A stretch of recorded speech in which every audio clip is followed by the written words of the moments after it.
Lorsque Goju Wakana a vu une poupée Ina pour la première fois, l'enfant a pensé que c'était la plus belle chose au monde. Son grand-père a fabriqué la poupée Ina et, sur ses encouragements, Wakana a essayé d'en créer une. Mais alors qu'il peignait son visage, son ami l'a grondé. Pourquoi lui, un garçon, comme les poupées Ina, quand les poupées sont pour les filles? Elle avait tellement peur qu'elle ne voulait plus être amie avec lui. La jeune fille est partie, laissant Wakana seul avec rien d'autre que sa passion, qui devait rester secrète. En tant que lycéen, il continue toujours son passe-temps, mais pour le moment, il fait juste bien leurs vêtements, car il n'a pas encore maîtrisé l'art de faire des têtes et des visages. Un matin, alors qu'il prend son petit déjeuner, son grand-père lui demande s'il a des amis à l'école. Il a remarqué que Wakana passait tout son temps libre avec ses poupées. Wakana dit qu'elle a des amis, mais ils sont juste occupés par leurs activités, donc leurs horaires ne correspondent pas. Malheureusement, ce n'est pas la vérité. Wakana n'a même pas d'amis, car son rêve est de devenir Kashirashi, un artisan de poupées Ina.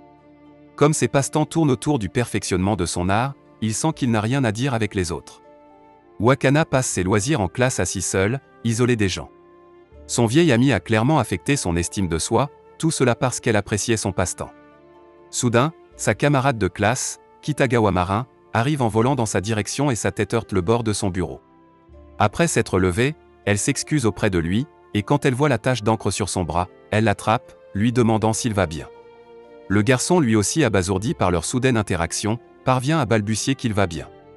Sur ce, Marin lui adresse un sourire. De nouveau seul, Wakana observe Marin de loin et la décrit intérieurement comme une fille joyeuse qui a beaucoup d'amis et qui est toujours au centre de l'attention. Puis il l'entend parler à ses amis d'un accident d'hier. Elle devait être mannequin pour les cheveux et là, un gars qui essayait de la draguer, la taquiner à propos de son porte-clés anime et la traiter de nerf. En colère, Marin a dit au garçon qu'il était le seul perdant. Elle déteste les cons comme lui et s'en est allée sans se retourner. Ses amis pensaient que c'était une perte pour elle de laisser partir le mec sexy, mais Marin s'en moque. Le porte-clés est quelque chose qu'elle aime. Ce jour-là après l'école, Wakana accepte de tout nettoyer lui-même. Lorsque ses amis partent, il pense à quel point le nettoyage seul sera difficile, mais c'est mieux que de ne pas avoir une conversation appropriée avec eux et de rendre les choses gênantes. Bientôt, Marin se présente car elle est également au service de nettoyage. Wakana est surprise qu'elle soit sur le point de nettoyer, mais n'en dit rien. Pendant qu'il range, elle demande où sont les autres, et il répond qu'ils sont déjà chez eux. Il essaie de leur trouver des excuses, mais Marin est ennuyé qu'ils profitent de lui. Cela arrête Wakana. Peut-être qu'il le savait déjà, mais le dire à haute voix semblait encore plus triste. « Je suppose que oui », répond-il avec un sourire. Elle lui demande s'il est désolé, et il répond que les autres élèves lui ont dit qu'il était digne de confiance, alors il pense que ça va. Marin lui dit que c'est juste utilisé et qu'il devrait se défendre davantage. Quelques jours plus tard, Wakana réfléchit encore à ce que Marin lui avait dit. Elle a vu sa tendance à réprimer ses sentiments. Peut-être que s'il suit ses conseils, sa vie scolaire s'améliorera. Lorsque la machine à coudre tombe en panne, Wakana décide d'utiliser la salle de couture de l'école. Puisqu'il n'y a pas de cours d'art et d'artisanat à l'école, il est certain que personne n'entrera. Tout en discutant avec sa poupée chérie, Marin ouvre soudain la porte. Pris de panique, il s'approche de Marin et trébuche. La poupée Ina tombe, mais Wakana plonge rapidement et la rattrape. Il parle à sa poupée bien-aimée, lui demandant si elle va bien, pendant que Marin le regarde. Marin est cependant très étonné par ses capacités. Elle lui demande où il a appris à coudre et il répond que sa famille tient un magasin de poupées Ina. Elle regarde sa poupée et le complimente. Sa réaction étourdit Wakana et il commence à se sentir heureux pour la première fois parce que quelqu'un complimente la chose qu'il aime faire.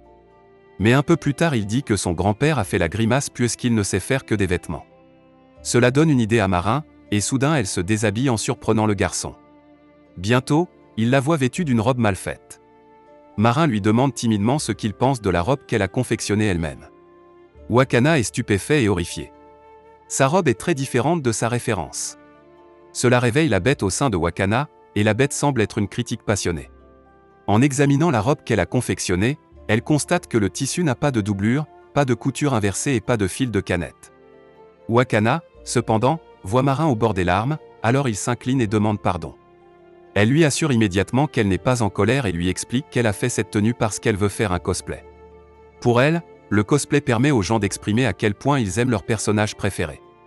Sur ce, elle supplie Wakana de lui confectionner un costume de cosplay. Elle aime tellement le personnage de Shizuku Tan qu'elle veut devenir comme elle. Se souvenant de tout ce qu'il a dit, Wakana accepte et promet de faire tout son possible. Puisque Wakana ne sait rien de Shizuku-tan ou de l'Académie pour filles de Saint-Slippery, le jeu dans lequel se trouve Shizuku, cela semble être une corvée pour le pauvre garçon. Le jeu a une histoire de harem typique.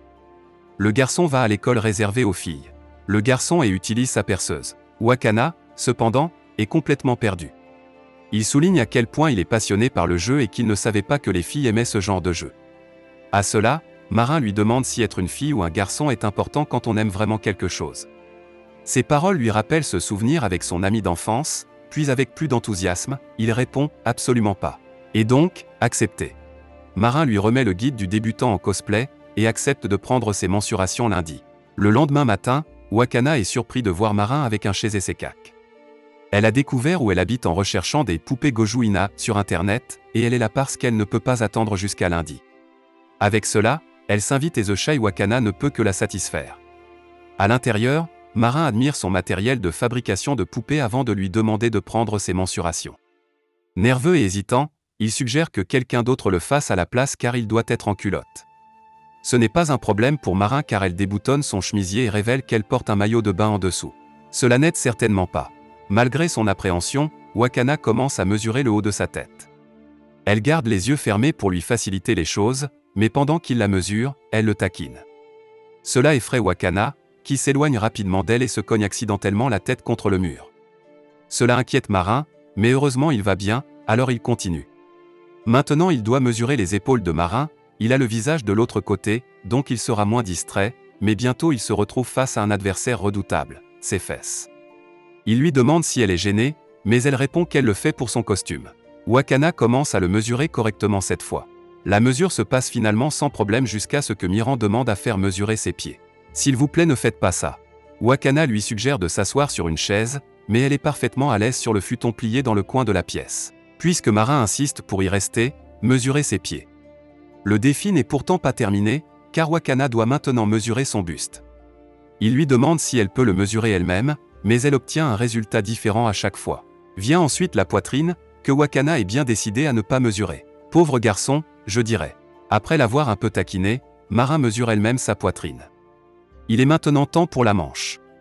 Wakana continue d'être agité, mais cela ne le dérange pas de la mesurer puisqu'au moins il ne regardera pas son visage. Cette fois cependant, c'est Marin qui s'agite lorsque sa main s'approche trop près de son cheval, et lorsque Wakana le remarque, il allume immédiatement la climatisation, pensant qu'il n'a que chaud. Après tout, il demande des références pour qu'elle lui donne avec plaisir des copies de Slippery Girls 1 et 2. Ce soir-là, il joue aux jeux vidéo pour sa tâche ardue. Il a l'air très sérieux tout le temps. Son grand-père le voit jouer et Wakana le salue avec le fond de fille 2D excité. Un monsieur Goju embarrassé pense juste qu'il n'est qu'un adolescent. Une nuit, Wakana fait un rêve étrange sur Marin. Porter le costume tout en jouant le personnage. Marin le traite de prof et lui demande de surveiller les vilaines choses qu'il fait. Ce matin-là, à l'école, il se demande comment il doit s'y prendre après ce rêve honteux. Au moment où elle voit Marin, quelques étudiants voient les deux parler et commencent à chuchoter, se demandant s'ils sortent ensemble ou non. Il conclut alors qu'il n'y a aucun moyen qu'elle sorte avec lui. Les chuchotements affectent Wakana, alors il commence à éviter Marin. Chaque fois qu'elle essaie de se rapprocher de lui, il s'enfuit toujours. Ce jour-là après l'école, quand Marin prend enfin Wakana au dépourvu, elle l'invitait à faire du shopping avec elle. Il remarque que certains étudiants les voient ensemble, alors il refuse poliment son invitation. Il s'enfuit à nouveau et se cache. Elle le trouve rapidement et lui dit de parler s'il a un problème avec elle. Enfin, Wakana admet que les gens penseront qu'ils sortent ensemble s'ils les voient parler, il est donc probablement préférable que les autres ne les voient pas ensemble. Marin n'a aucun problème avec cela et elle insiste sur le fait qu'ils sont amis. Il souligne que certains étudiants racontent des commérages à propos de leur sortie, et à son tour, Marin le taquine et elle lui demande « Alors, pourquoi ne faisons-nous pas cela ?» Cela le rend agité. Malgré cela, elle parvient à le convaincre d'aller faire du shopping avec elle cet après-midi. Dans la boutique, on trouve toutes sortes d'articles dédiés aux besoins du cosplay. Marin doit choisir le tissu à utiliser pour son costume et Wakana l'aide. Elle est étonnée par son souci du détail et sa capacité à proposer un tel guide en peu de temps. Il lui dit également les matériaux dont ils auront besoin pour compléter le costume. Wakana lui a donné des opinions et des suggestions honnêtes sur les articles qu'il devrait acheter, et Marin en est reconnaissant. Maintenant, il ne leur reste plus qu'à acheter des jarretières et des bas. Wakana entre nerveusement dans une boutique de lingerie avec Marin. Étant le seul gars dans la boutique, il est trop gêné, mais heureusement, son tourment se termine bientôt et il se dirige vers un restaurant. Alors que les deux parlent, quelques personnes en ligne surprennent leur conversation sur Slippery Girls. Marin demande où il en est avec le jeu vidéo. Wakana dit la partie où elle se tient devant toute l'assemblée de l'école et ne pouvait pas arrêter de verser le lait de son homme. Les gens qui ont entendu cette conversation sont stupéfaits, on dit même que les lycéens d'aujourd'hui sont terrifiants. Après une longue journée, Wakana et Marin sont maintenant sur le chemin du retour. Elle lui montre quelques photos de cosplayers, en disant qu'ils sont très mignons. Remarquant son silence, elle lui demande s'il ne pense pas qu'ils sont mignons, et il dit qu'ils ne le sont pas. Wakana explique qu'il est enfant unique et que la première fois qu'il a vu une poupée Ina, il était chez son grand-père. Quand il l'a vue, il ne pouvait pas croire qu'une si belle chose existait dans le monde. Cela lui a fait réaliser que le mot « beau » existait pour de telles choses. Depuis lors, « beau » a été associé à des choses très spéciales pour lui, il ne peut donc pas dire le mot à moins qu'il ne l'entende de son cœur. Marin le respecte pour cela. Il continue de rentrer à la maison et Wakana insiste pour qu'il paie sa part pour les ramen de tout à l'heure. Elle lui dit que ce n'est pas nécessaire. Elle est vraiment contente car il n'arrive pas souvent que quelqu'un joue à un jeu qu'elle recommande.